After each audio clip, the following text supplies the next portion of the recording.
Good evening. My name is Mark Barnico, and I'm the Executive Director of the University of Chicago Francis and Rose Yuen campus in Hong Kong, our premier location in Asia, representing UChicago values of free and open discourse, rigorous debate, and the exchange of ideas. Welcome to the series 1.5 Degrees.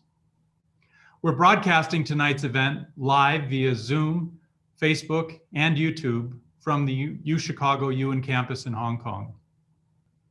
If audience members have questions for the speakers, you can submit them through the questions and answer button by first registering on Zoom.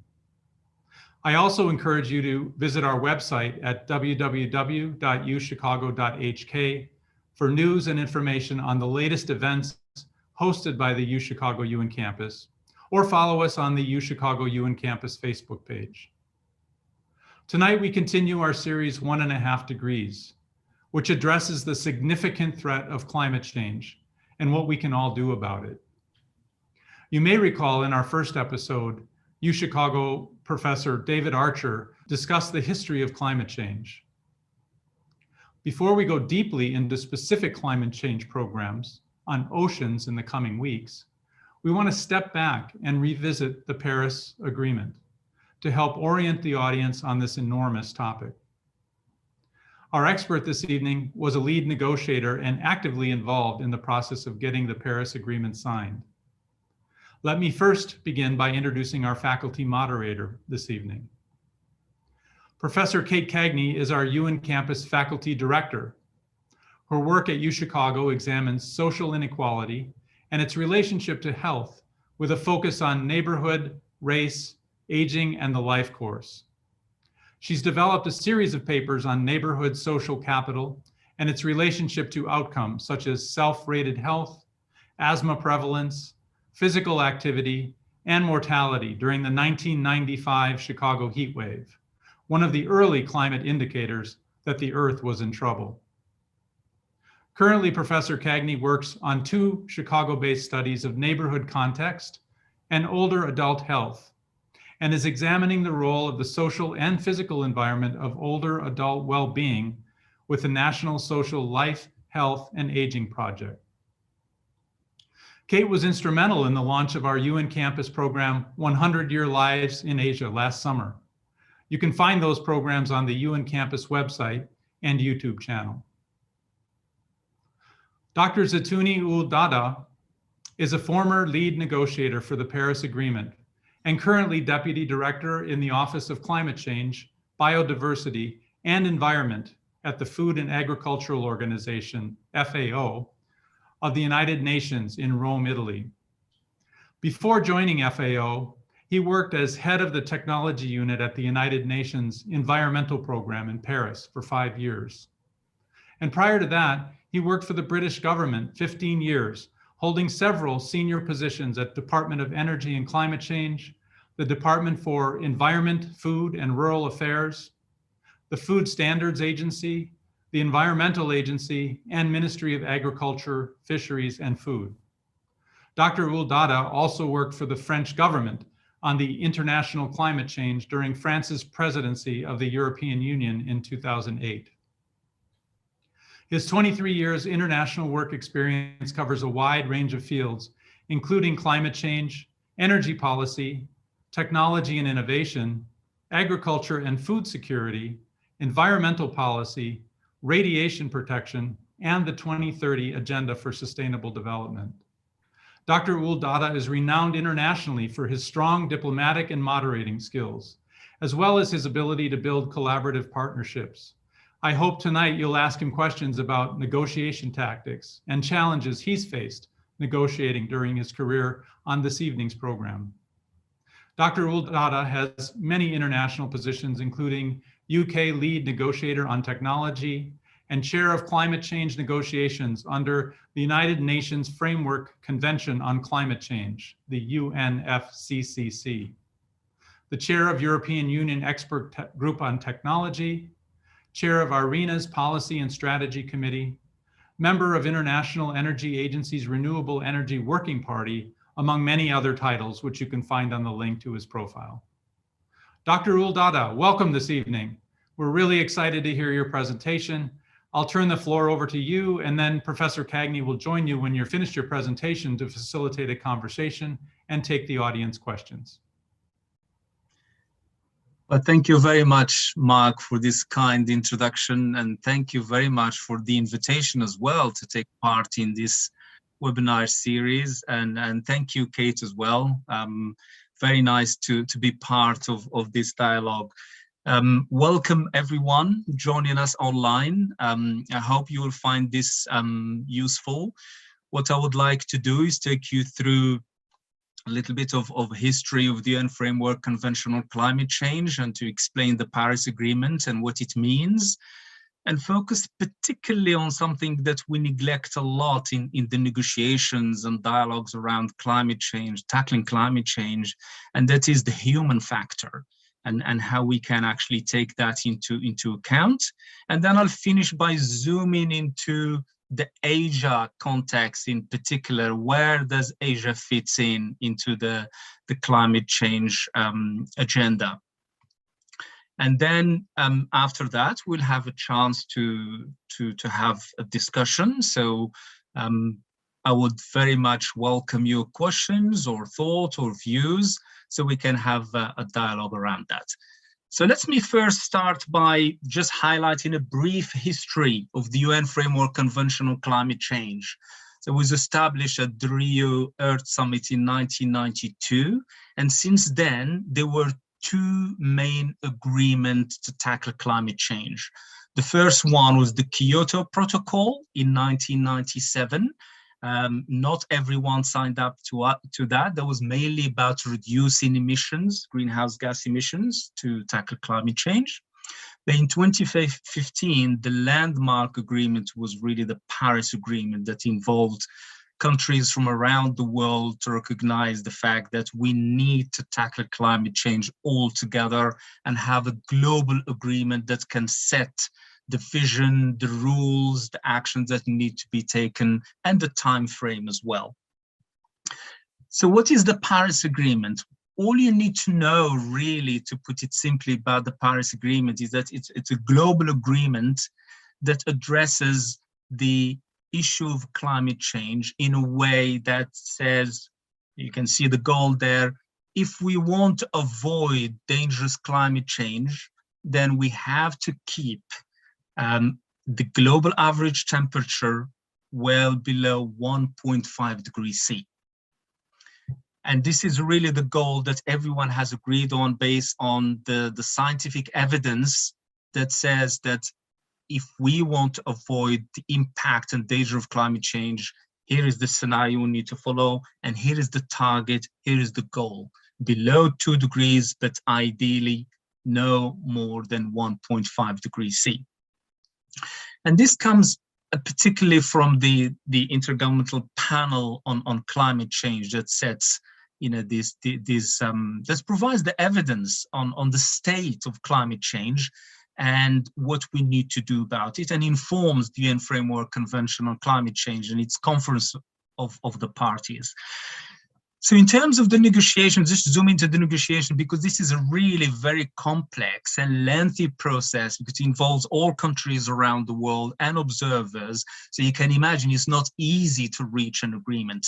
But what I want to highlight here is what does it contain and what the Paris Agreement is about.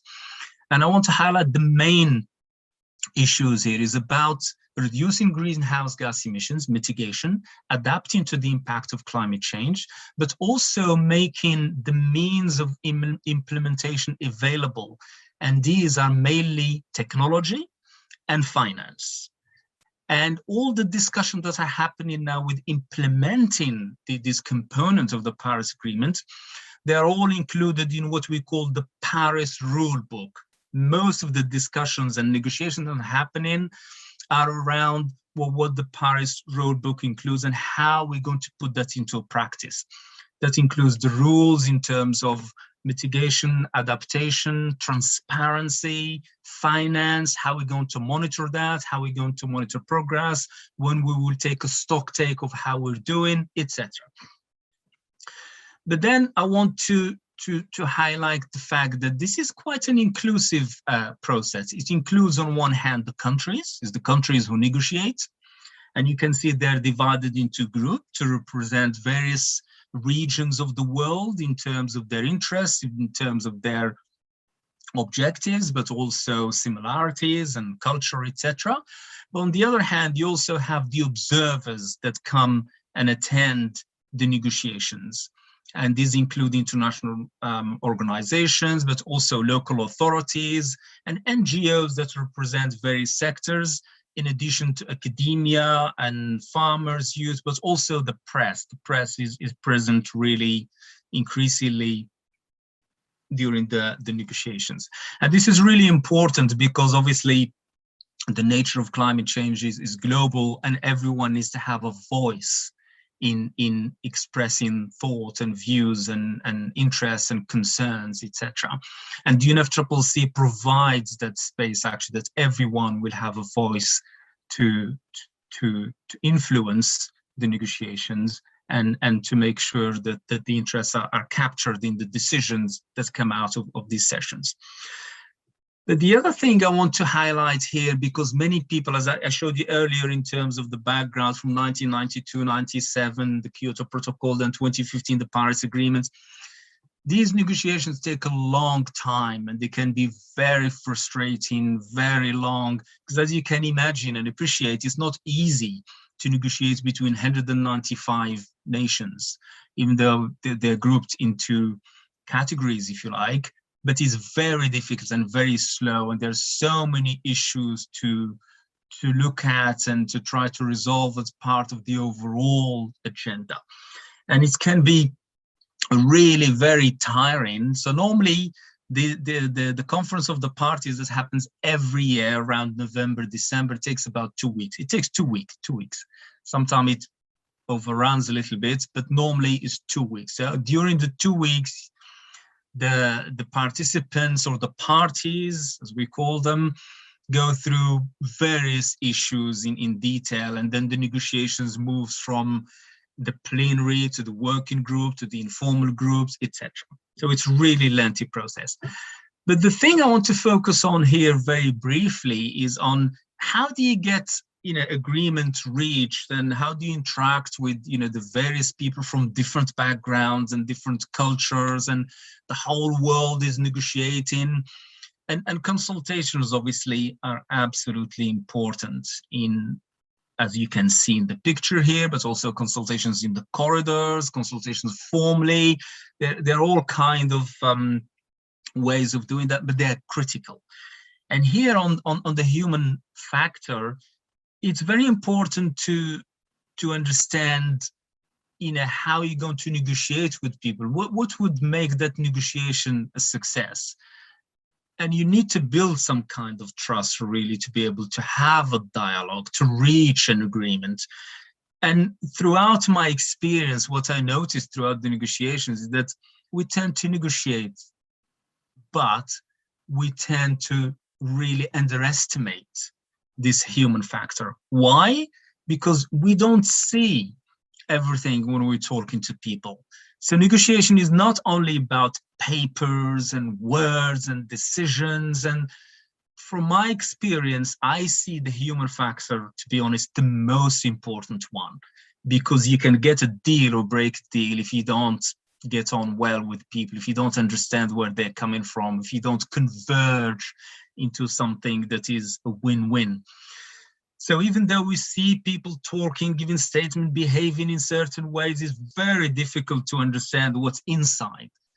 And for me, that's what you need to act on more, really, in addition to words and text, to see what's behind those things, what people believe in, really, what is really their belief, their values that you need to consider. And I can assure you that in practice, I experienced that. I managed to find agreements by actually talking to people and understand what really matters to them. And in many cases, it wasn't actually words that matters to them. There were other things. And that's really important to bear in mind. So now let me look at the fact that within the overall climate change agenda, those who are most affected are the poor and the most vulnerable. And if you look at the context of developing countries in general, 90% of the poor live in South Asia, East Asia, and the Pacific, and Sub-Saharan Africa. And 70% of the extreme poor are concentrated more or less in 10 countries, as you can see in the list there. So it's important, obviously, that priority is given to those who need most support and those who are going to suffer most, who are already suffering most from the impact of climate change. And what I mentioned earlier in terms of means of implementation, particularly technology transfer and finance, they're absolutely critical to support everyone to take part in climate action. Now, Asia in particular is really on the front line of a change in climate. Why? Because Asia has more people who live in coastal cities than anywhere in the world, and therefore they will be most affected by sea level rise and other extreme weather events. And we estimate that in the next 9-10 years or so, about 65% of Asians will live in cities. So you can imagine that, you know, the impact there would be with the changing environment in that part of the world. And in terms of greenhouse gas emissions, Asia also contributes almost half of all greenhouse gas emissions. So it is important in terms of contributor to greenhouse gas emissions, therefore to climate change, but also in receiving the impact on consequences from that. And these trends will increase, by the way, by 2050, as it has been forecasted recently by a report from McKinsey. And this is why if we don't do something about climate change, the consequences would be absolutely catastrophic for particularly the vulnerable countries, people, and communities, but for everyone. Everyone is affected. And if we look at some examples here of what's happening with regard to extreme weather events, you can see that Asia is affected mainly by flood. It's linked obviously to tsunamis and storms, and that affects many aspects of our lives, particularly, you know, food production, obviously, and the vulnerability increases, which requires really more resilience.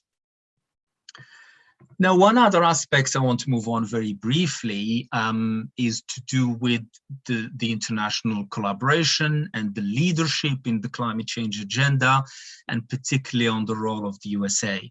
And as you know, the USA were absent. They left the Paris Agreement under the previous administration, but, you know, after the return of, well, after the election of Joe Biden, then the US returned to the Paris Agreement. And that's really great news for the international climate agenda, for COP26 coming up in November. And it's a good and a great political sign, and also impetus really for dealing with the climate crisis. And this is particularly important when you consider the relationship between the US and China in terms of collaboration around climate change. There are two important leaders that are needed for tackling climate change globally, because other parties, other countries really look for this kind of leadership and commitment to bring the others on board as well. And just recently, last month, there was a meeting between the US and China, who agreed to collaborate on a number of issues leading up to COP26 and beyond. And as you can see there, their joint statement is recognizing the fact that climate crisis must be addressed with seriousness and urgency. Now, just to finish, I want to talk about the youth in action and the fact that the youth have been well engaged in the international climate change agenda, taking actions you can see on the streets, but also in events at the COP and in various fora.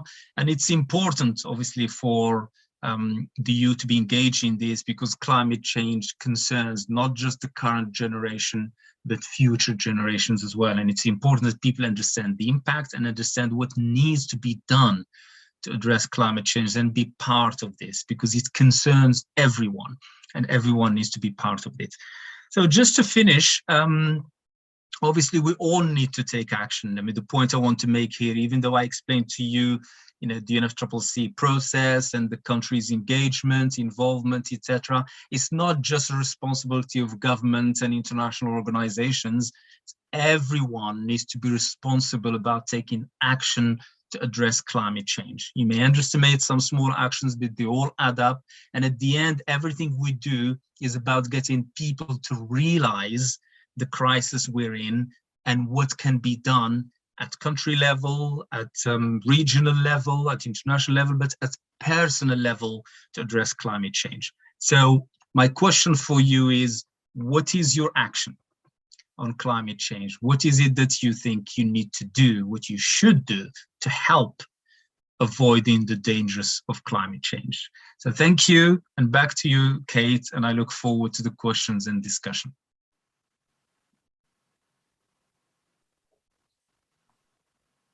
Zitouni, thank you so much for that compelling presentation. And there's so many aspects I want to draw out, but I want to begin with the human factor. And I loved your depiction of the iceberg and the manifestation, the human experience through behavior. I found appealing this notion of trust really being fundamental. And want to know how you build trust among these nations, among negotiators. Maybe say a bit about the art of negotiation, but it seems like trust is so fundamental to moving this very important principle forward. It is indeed, and it comes at different levels. Mm-hmm. First of all is the trust between nations, between the different countries and different grouping of countries. And that has been actually one of the barriers really to achieving agreements. If you're in the group of developing countries and you see developed nations, in certain positions, and you don't feel like you're part of the overall picture, of course you lose trust. And there is an issue that is very important to do with commitment of developed countries to provide financial support to developing countries. And that's been coming slowly now with the creation of the Green Climate Fund. So that's also has been an issue of trust in saying, okay, well, we need that support. We need that 100 billion a year by 2020 to be available for us to face climate change, especially that we're running out of time. But when it comes to the negotiation level, absolutely. And as I said in my slides, I look around in the corridors and in the rooms, and I see people actually neglecting that. They focus on the words and text and decisions. And I had a situation where actually I managed to reach agreement between people, because I had to go and speak to someone one-to-one, and then realize that what mattered to that person was an issue of culture. It wasn't really an issue of words, and then by understanding that and presenting to the other the overall issue, then we managed to find a way forward. So we shouldn't underestimate the human factor. Is so critical. And I like that example, because that's really about one-on-one interaction, about developing a relationship, and not just trust among nations, but trust among negotiators, right? And feeling a connection and making sure one can understand the other. Absolutely. And I think to achieve that trust also, you need to make sure that there is respect, because there is a huge diversity of countries and cultures and personalities and beliefs, and you have to bear in mind that you are dealing with people from different backgrounds. And once you treat people with respect and give them space, give them a room, give them the opportunity to see where they're coming, that helps in building trust. Don't go with the belief that you know better than anybody else, and therefore you have the data, you have the information, you have everything, and therefore you're going to convince everyone very easily and get an agreement. It doesn't work like that. I was struck too about your closing comments related to youth, and thinking about age more broadly, the age structure of our nations now, which are listing toward a much older age structure. But the youth of today are really trying to reorient, I think, all of us toward thinking about the future, thinking about climate change. There are elements of trust in that too, of trusting their voices. How central have their voices been? Do you think they are really sort of moving the entire population to a greater commitment toward climate change? And what does that commitment mean? Yeah, it has been very strong. I mean, the youth have brought a lot of energy and commitment to the international agenda of climate change, and they've embraced it and they drove it, and then they brought it to the world leaders, as you saw in many events, etc., saying, you know, we are the change, you know, we want to be part of this, and this is what we can do, this is what we can bring. And it's really good, because it's good to have that diversity of different parts of society bringing their own perspective, like the indigenous people, like women, the different groups who come in and say, you know, from our perspective, this is what we would like to see happening on climate change. Don't forget about indigenous people, don't forget about cities, don't forget about women, you know, don't forget about disabled people as well. That's another agenda that's really addressing the climate change. And it's true. So if you're negotiating, just talking about mitigation, adaptation, and the big topics, you need to make sure you don't forget about the socioeconomic aspects as well. So the youth have been really very instrumental in that. And now their energy is translating into other areas, as we're seeing now with the Food System Summit that is happening in September, October. Again, the youth are really well engaged in that because of their care about the planet, about sustainability, about biodiversity, and about the food they eat. Is not only just about the food, but about the health of people as well, you know, having a healthy diet, being healthy. So we've seen that energy translated into other areas, which is very much welcome, really, and we should really embrace that and work with the youth on this. Another principle I was struck by is right, our increasing urbanization, and the extent to which you pointed out 65%, right, of Asian peoples are in an urban context. And how do we think about climate change within the context of an increasingly urbanized world? And in some sense, you know, one imagines sort of city spaces are always accustomed in some way to working together toward collective engagement on things like transit and resources, various sorts of amenities in cities, contributing right to a larger tax base, which can support collective kinds of infrastructure. Does that help us in terms of thinking about getting people more oriented toward climate change? And also, you know, in part related to some early work we did on a heat wave in Chicago, we note that climate varies considerably in small spaces. There can be these interesting microenvironments that emerge. And so interested in how we attempt to get people to understand that important variation within an urban context as well. Well, it is critical because by 2050, we expect, you know, 2/3 of the population to be living in cities.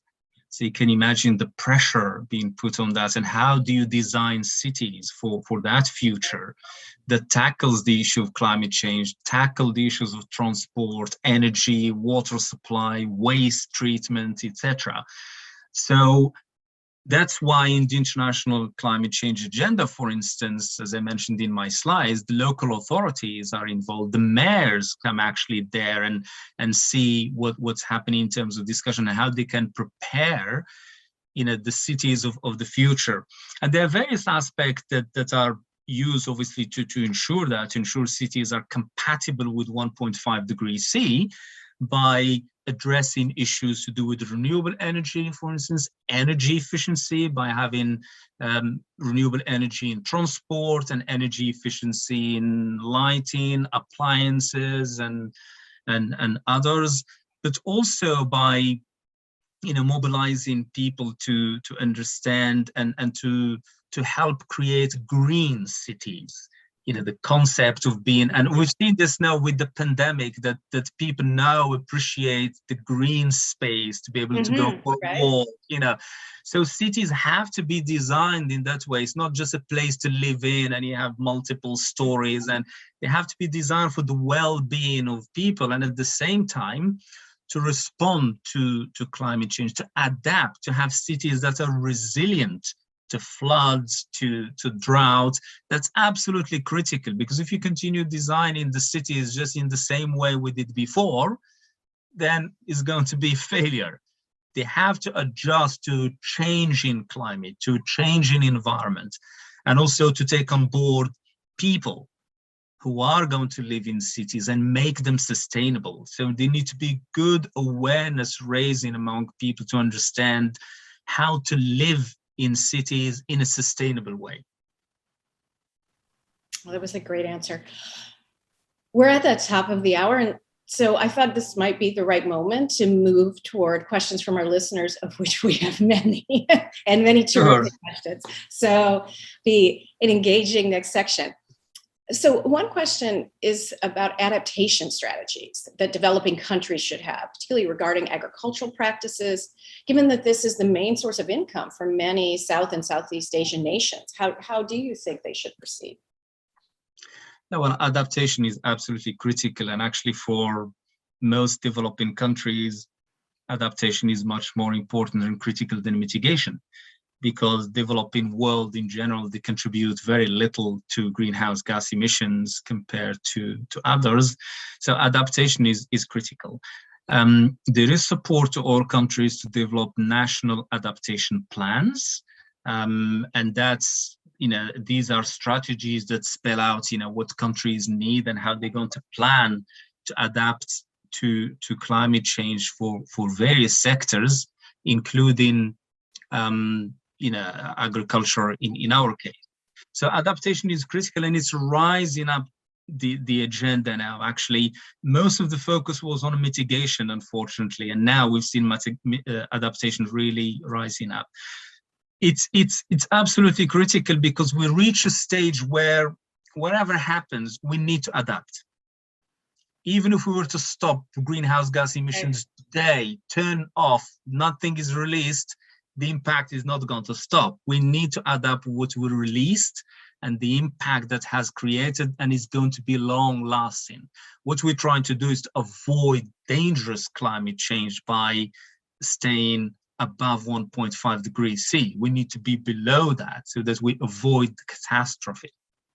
So adaptation is critical. And I will add to that, it's not just adaptation. In my opinion, adaptation is not enough. We need to be resilient as well. Adapting is fine, but we need to put infrastructures in place and tools and methodologies and ways that can allow us to be resilient when we're facing floods and droughts, and not just to adapt to them, but to think about how can we adapt, but at the same time have very little disruption to our lives by being resilient. That's the critical thing. And I think we need to move beyond adaptation. Yeah, I love that notion of beyond adaptation. So, and it suggests sort of a dynamic component, right? That you're adapting, but all the time moving forward, right? Being future. Absolutely. So another nice question that's come in that's really about process. And the listener asked, what creates accountability for the countries that have signed the agreement? How do you ensure that the countries are taking the measures they made the commitment to take? That's an important question. Obviously, there is that issue of accountability, and that's what the Paris rule book I mentioned that is being negotiated is trying to look at. Look at issues of accountability, issues of transparency, issues of measuring, reporting, and verification of commitment, including commitment to reduce emissions, support countries financially for adaptation activities. But that's really for the countries, obviously, to take ownership of that. It's not legally binding to ask a country to do X, Y, and Z, but it's under the overall international agreement that obviously countries, when they commit to that, then you believe that that commitment is going to be taken forward. But this raises a much broader issue to do with taking climate change seriously. And I think because we sometimes to talk about certain time frames that people find it difficult to understand, we say by 2030, by 2050, perhaps it's not that immediate like we're facing now with the pandemic. It's affecting us now. But climate change would be even worse. So I think once you take that very seriously and listen to the science, listen to the evidence and say, actually, we need to do something about that, then I think it's the responsibility of the countries to believe in that and use that evidence to make policies, to put policies in place and think about the global agenda.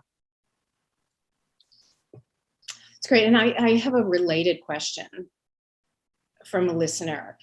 Can you discuss your view on whether countries will adhere to their climate reduction goals, given changing politics over time? So this does relate well to your last statement, versus private sector working on solutions to extract CO2 emissions, for instance. I think it's more likely we'll stay below the 1.5 degrees given these politics, or is it more likely to extract CO2 if you assume we'll miss the reduction goals as these governments could? Well, at the moment, sadly, we're not doing well. If we look at all the commitments from everyone, all the countries, you put them together, they are not taking us even halfway towards reaching 1.5 degrees. So we're still really far behind. That's why we need to raise our ambition and do more. Luckily, on one side, as you mentioned, the private sector is critical because they have the know-how, they have the technology, they have the investment, the innovation, and that's critical to achieving 1.5 degrees. Here, we need everything we have in terms of solution and more to be able to achieve that. Is a huge change to our lifestyle, really, to be able to reach that. But you need to appreciate why you need to do it, because the consequences and the cost of not doing that now will be much higher later on. So the private sector is absolutely critical. I mean, governments can't do this just by policies, and you need investment in research and development, in innovation, in technology, to be able to have the tools available for this. But then brings me again to the other point I mentioned earlier is the people. We also need to take part. We also need to do our part. Don't just think that, okay, government, private sectors, they have the solution, they will do everything for us. No, we need to change our mindset as well. We need to think about how we live, how we consume water and energy, how do we move around? I mean, do you take your car just to make a journey of 1 mile, or instead of walking or cycling? And, there are all these little things. Do you keep the light on all the time in a room that you don't use? Do you keep the heating on, etc.? All these things, do you throw food away? Do you, just waste food like that? And with its cost, and food also it's an important contributor to greenhouse gas emissions. Globally is around 7-8% of greenhouse gas emissions come from food waste. Mm-hmm. And we say that if food loss and waste were a country, it would be the third emitter of greenhouse gas emissions. Many people underestimate that. We throw food away and we think, yes, that's not a problem. That's fascinating. I've never heard that statistic. That's incredible. And I also think this is an important reminder where we're talking about the Paris Agreement and nations coming together collectively. But in order for nations to do so, individuals have to do so within their own collectives, right? So you have individuals nested in communities, and communities nested in states and nations. And for all of that interest and commitment to emerge, it really has to begin with us. So I think that is such an important point. I wanted to bring you back a bit again to the private sector, because you raised it, and also some of our listeners have raised it too.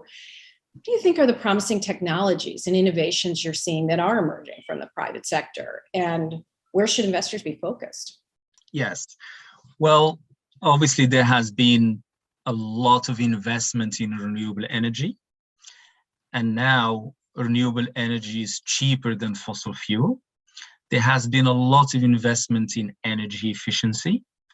There has been investment in technologies related to carbon capture and storage, to deal with emissions and the mitigation in general. And there have been many investments, of course, in electric cars that are also, obviously part of the big equation. And in many other sectors, in transport, many cities now making, electric buses, electric cars, etc. And these trends are important. These investments are important. Having said that, what we notice now, again, because we tend to underestimate center aspects of the big picture, I think the investment now has to move also into other aspects. And I'll give you an example: nature-based solutions. Nature-based solutions has the potential of reducing greenhouse gas emissions by 30% to reach the 1.5 degrees C. So it's a huge potential, but it's a new concept, a new area where investment is needed. And also, this is where, again, the role of people comes in to appreciate the value of nature, to reconnect with nature. So it's not just investing in nature financially, they investing in nature in terms of protecting biodiversity, caring about nature. Again, as I said, stop wasting food, stop polluting, stop throwing, pollutants away. So investment for me has to be considered in the broader sense now, not just in the hard technology, but biodiversity and nature loss is really getting worse. And we need to look at that aspect of investment financially, but also personally towards nature. Because we can have all the technologies, and if nature is not healthy, it's not a good state, of course, that will impact on us. And I'm thinking of other things that have happened recently that might have an impact on how people perceive climate change. We have a question from a listener about COVID.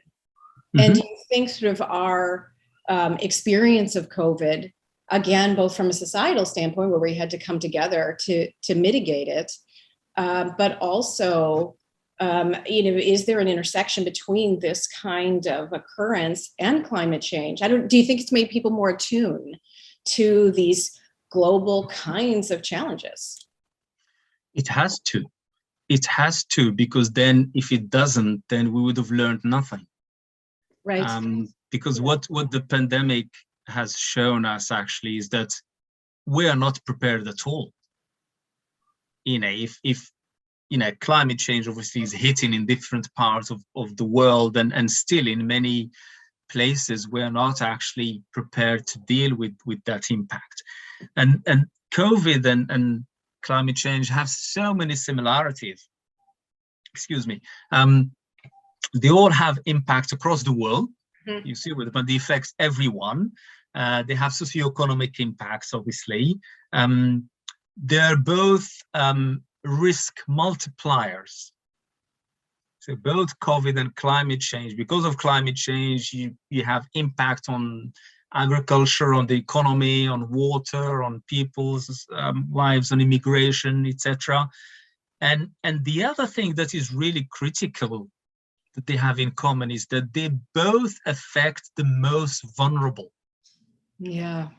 Right. And that's a wake-up call, really, and saying, look what COVID has done, how the most vulnerable, have suffered.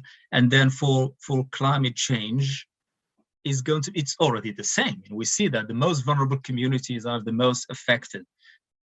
And the other thing also, as I mentioned earlier, is the same with COVID.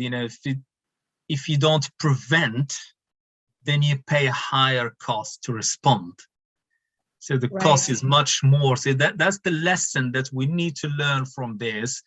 Take climate change seriously and start looking at innovation and technology, changing mindset, prepare, because it's going to get worse unless we do something about it. I'm going to draw you out on that point about vulnerability. So as you've noted aptly that both COVID-19 and climate change disproportionately affect those with few resources.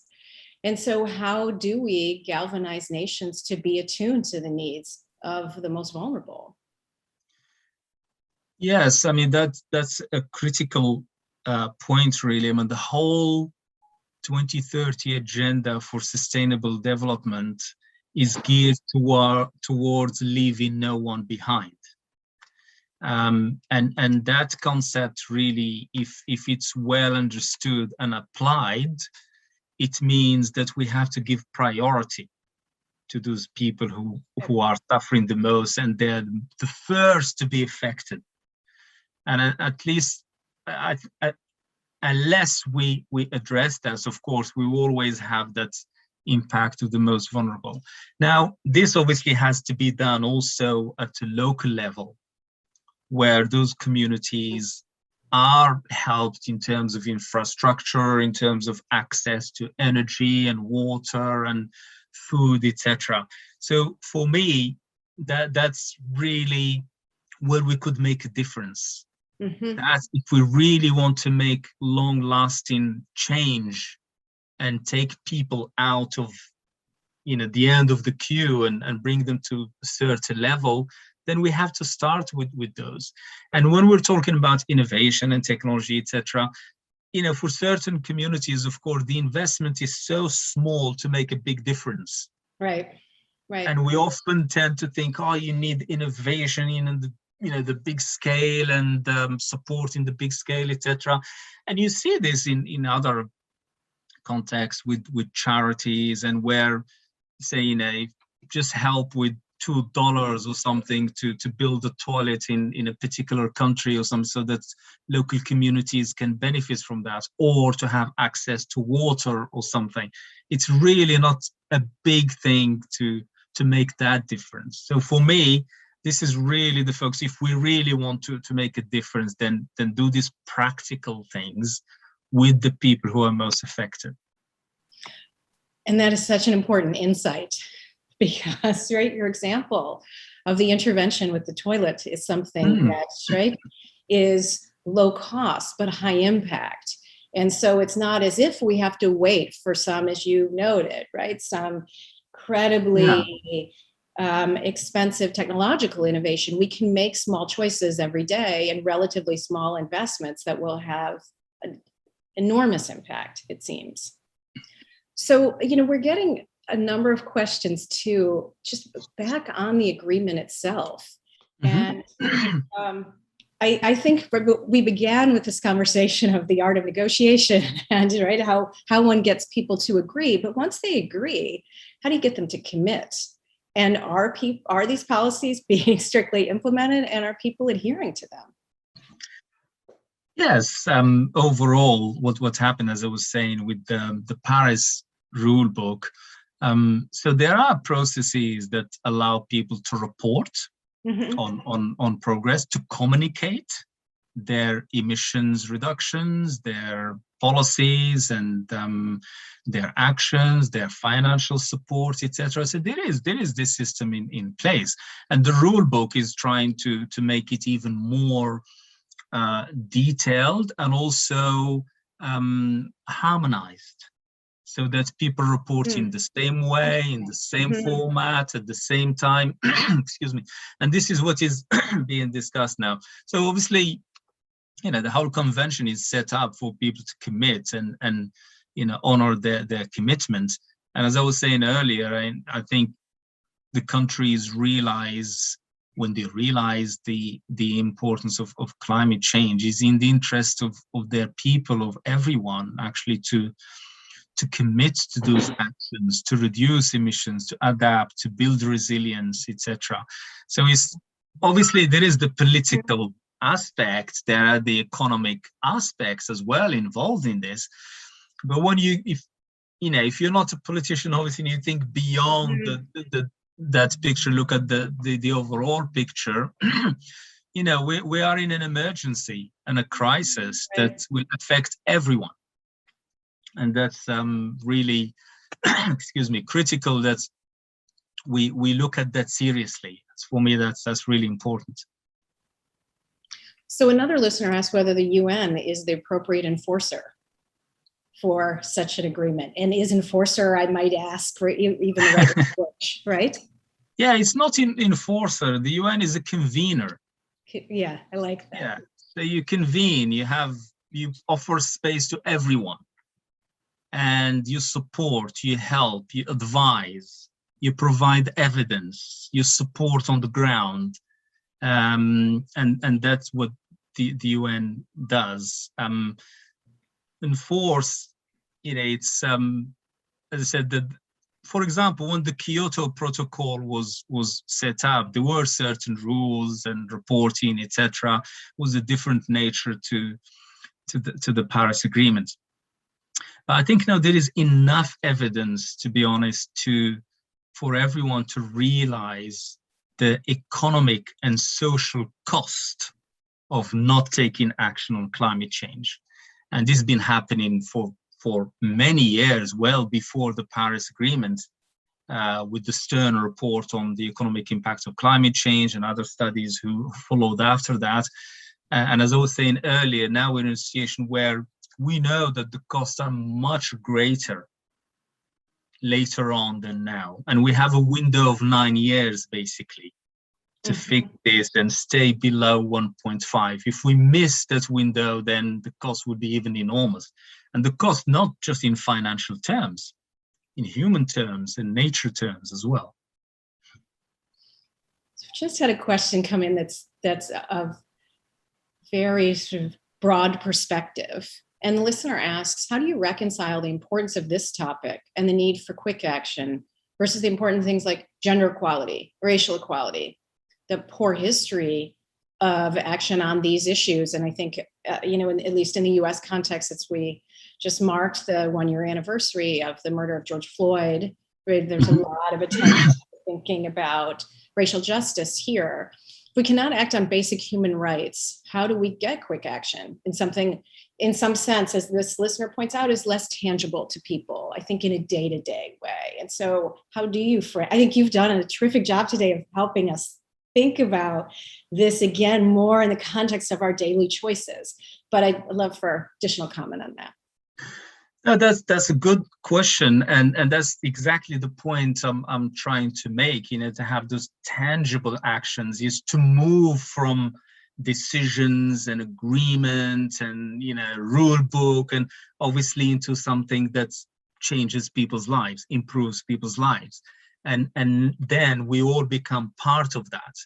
So there are things obviously that are being made in terms of government putting policies in place to address this. I mentioned investment in electric cars, energy efficiency, renewable energy, even retailers now, they are tackling labeling issues and food waste and nutrition. And so all these are part of the overall agenda of reducing the impact of our lifestyles, reducing the impact on the environment, reducing emissions, and therefore tackling climate change. So these tangible action, they're happening at that level. But the point I made before, and I'll make it again, is we need to look at ourselves as individuals as well, and just ask the question, well, what do I think about climate change? Where can I help? And I'll give you an example. I mean, for example, something that is still happening around the world, where we use plastic straw to drink. Yeah. Why do you need a plastic straw to drink? You don't. And if you think about the impact that those plastic straw have on wildlife, on the oceans, and it's enormous. And in terms of their impact on the environment in general. So here is one simple, tangible action that you can take as an individual and say, there's just a little thing I can help with. I don't need a straw to drink. What happened to the straw? Think about it. You have a pleasure in about 2 minutes or so to drink, and then after that, where does it go? Which does it kill? Right.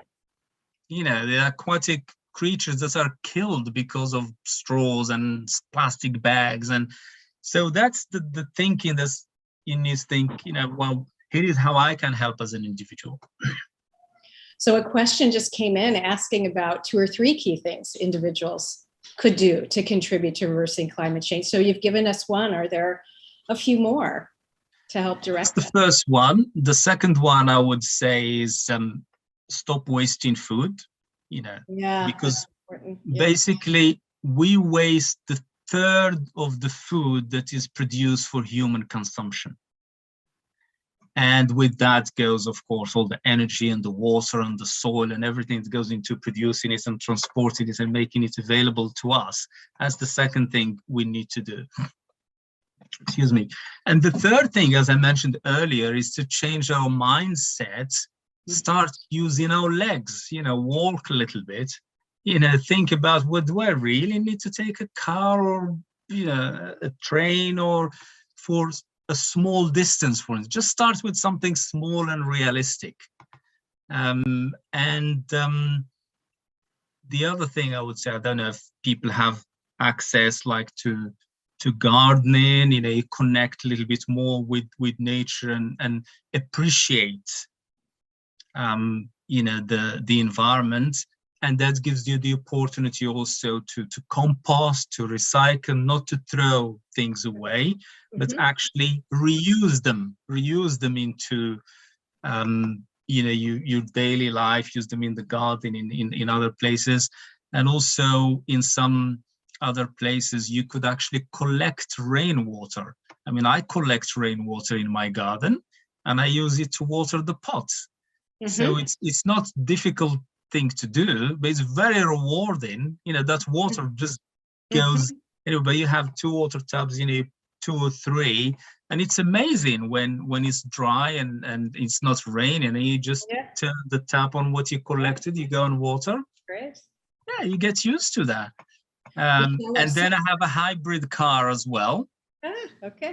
So these are the little things as an individual thing. What if I really care about climate change and the impact it has on me and my family and people at large, then I need to do something about it and start with something small and grow little by little.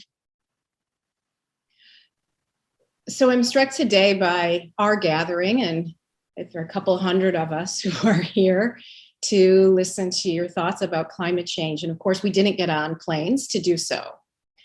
And so wondering about the implications again of COVID, and that's really the reason we are taking this form of seminar today. And so, wondering, and I resist some silver lining guides of dialogues about COVID, but wondering if there is a way that we will continue to have these sorts of important workshops and seminars, but not require people to get on planes, and what even the role of flying is and how we're thinking about climate change. Definitely, absolutely. I think this is one of the first lesson to apply. This is so comfortable. Just to click a button and then you join at your comfort, and you can still have the same conversation and the messaging and everything. And I think it has to be used in many of these events. Obviously, there are some events where it would be nice to meet in person, but think again about the impact. Think about the behavior. For example, I'd rather take the train from London to Brussels and give a talk there, rather than take the plane from London to New York and speak for 15 minutes, so it's a 9-hour flight and 6-hour and then 9-hour difference, all these things, they're not practical. You have to go to the airport and all the hassle. And I think this is a good lesson we learned, that you have to be realistic, you have to be sensible, and you have to think about what impact our actions have on the environment. And if this is a good way of being efficient, because it saves us a lot of money, it saves a lot of time, and yet we still can have a conversation, it definitely has to stay. That's great. That's it's such helpful framing. And I think we've spent much of our hour today thinking both, I think, about individual level factors, right? We're sort of moving from, as we noted, the individual to the community, to the state, to the nation. And then kind of getting back to this notion of how nations come together. what recommendations do you have moving forward for how nations engage? And we've had a number of questions come in about the relationship between the US and China. And will something like climate change bring these two nations together and lead them toward greater cooperation? I mean, climate change has to bring everyone together. We saw how the pandemic has brought everyone together because it affects everyone. It affects every aspect of our lives. And climate change is exactly the same. So we have no choice but to come together and work together, innovate together, help each other, because something that happens in one country affects another country and other countries. And I think this is what we need to start to realize, appreciate, and prepare for. Mm-hmm. You know, it's not about just what's happening in my backyard, as we say, is much broader than that. We're talking about climate. We're not just talking about the air in my living room. This is much broader, Yeah. climate. And climate has no boundaries.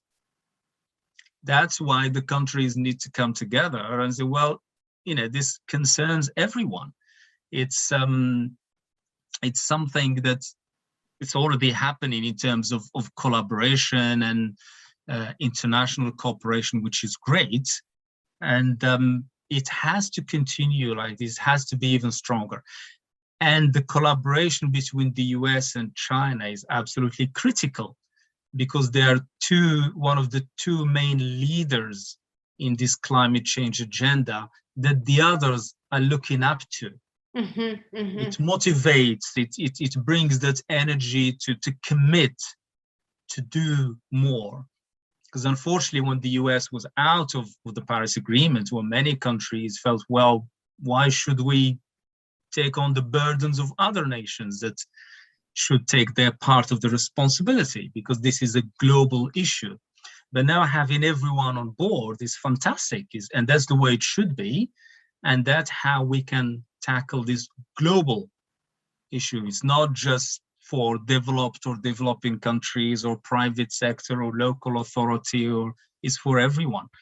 And it's really encouraging to see the return of the US to this agenda, and they are now investing in many aspects of climate change, including in Green Climate Fund and others, bringing in more investment. And it's very welcome and very needed, very much needed. And before, towards the COP26 in Glasgow in November is going to be a really great engine in helping countries to raise their ambition and action. So you mentioned the US rejoining, and we do have a question from a listener about innovations on a national scale. So we've spent some time thinking about how an individual, right, can impact climate. But if you want to share a few suggestions about what nations can do from a policy standpoint, I think that would be quite helpful. At a national level, there are many policies that need to be put in place everywhere. For example, at least two things. I mentioned before the energy efficiency. So now that we have the innovation that exists, for example, every country should now think about energy efficient appliances and equipment, so we're not locked in, for the next few years with a technology that is energy hungry and contribute to climate change. For example, all the lighting should be LED light. We have the technology, it's not that expensive. LED lighting. The other thing is policies to do with food waste.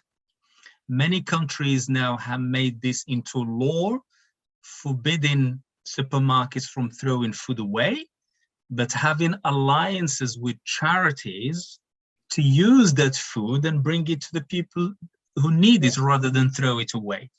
It's really simple legislation, and it's so practical. And that's something, again, that countries need to do around the world. It works in many countries. It should be really the same everywhere. And I mean, there's so many examples, but perhaps just the last one, the use of plastic. It's another one. I mean, we should phase out plastic and move into something more sustainable. And again, all countries should phase out the use of plastic, not just in supermarkets.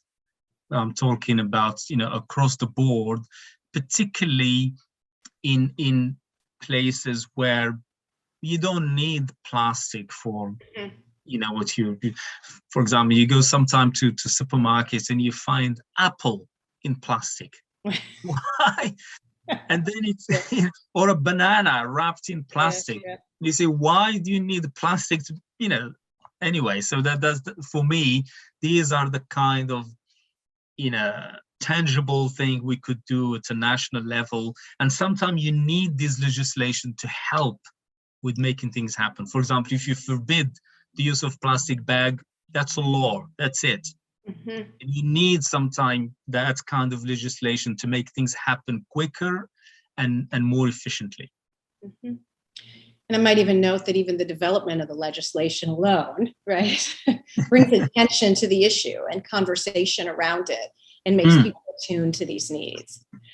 So I know we're a bit over our hour together, and we're sensitive to the many important negotiations you are involved in terms of climate change. And so I think I should bring our conversation to an end, but I wondered if you might just want to close with a few key comments. I think one of the things I find so helpful about today is thinking about all the different sorts of ways we can contribute, and not treating climate change as both something that's quite distal and something that is left to upper level policymakers, but that we all have a responsibility to make good choices, to be engaged, to track climate change, to make certain that our representatives are articulating, right, these needs, desires, and our forward focus. But I just wondering if you could close with a few key comments about how we might, better Maybe engage. I'll close with this.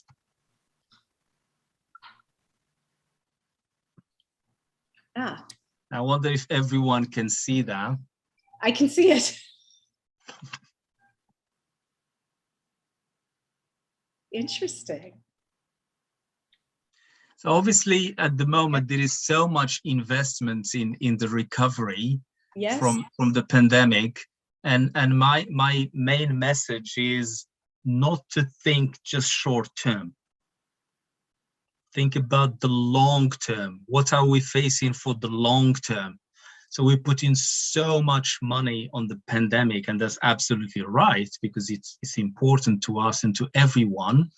But that investment should also address the long-term impact of climate change, biodiversity loss, and other challenges we're facing globally, so that we don't just fix one thing now and then start again later on.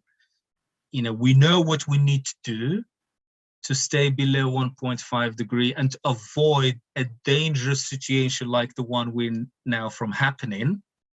And since we put in all this investment, let's think about the long-term benefit and not just pandemic-related benefits. Oh, such a great closing. And Dr. Zitouni Ould-Dada, we're so thankful for this conversation. We hope you'll come back and speak with us again.